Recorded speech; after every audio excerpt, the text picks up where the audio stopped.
Well, I've been doing work around the sex industry for close to 2 decades now. And so it first started, I was working at a peer-based clinic for sex workers in San Francisco doing counseling and HIV, STI testing. And while I was working there, began to see a lot of the same sort of themes present themselves and realized we maybe weren't doing the best job at capturing that in a rigorous, methodical way, such that we could advocate for changes that could improve people's lived conditions. And that's when I started to venture into the world of research. For me, the reason why I do this work is really wanting to ensure that the diversity of experiences that all people have in the sex industry, regardless of gender, are really represented. Because far too often we get this very narrow discourse or portrayal that doesn't represent the diversity. And if we're only relying on that one narrow portrayal, we end up with programs and policies that aren't actually helping and sometimes are actually hurting people. And so a lot of my more recent work has focused on young people's experiences.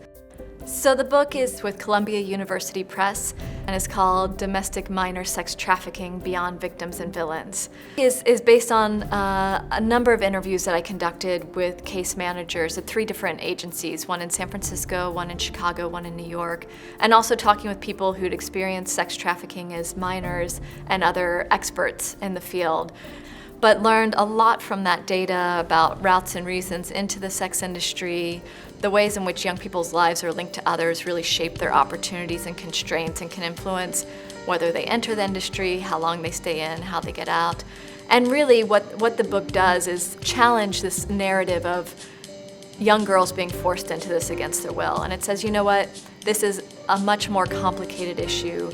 There's many more diverse experiences that young people are having.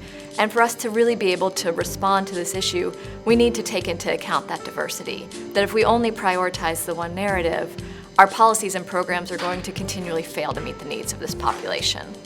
So if a young person is homeless for whatever reason, maybe they've left home because of abuse, been pushed out of home because of homophobia or transphobia, or are just drawn to a more transient lifestyle, they need a way to survive.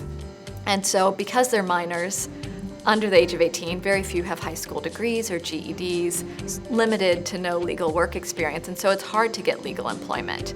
And so then to survive, they're trading sex. Making penalties higher for people who are third parties does nothing to address why trading sex is their only least worst or best option. And perhaps they're creating collateral consequences where the young people themselves are being charged and end up with juvenile records. And the key, most tangible things that they really need, such as housing or viable employment options, routinely go unfunded. The main intent is to say, let's look at the diversity of young people and their experiences, because it's only when we do that that we'll be able to create policies and programs that effectively meet their needs.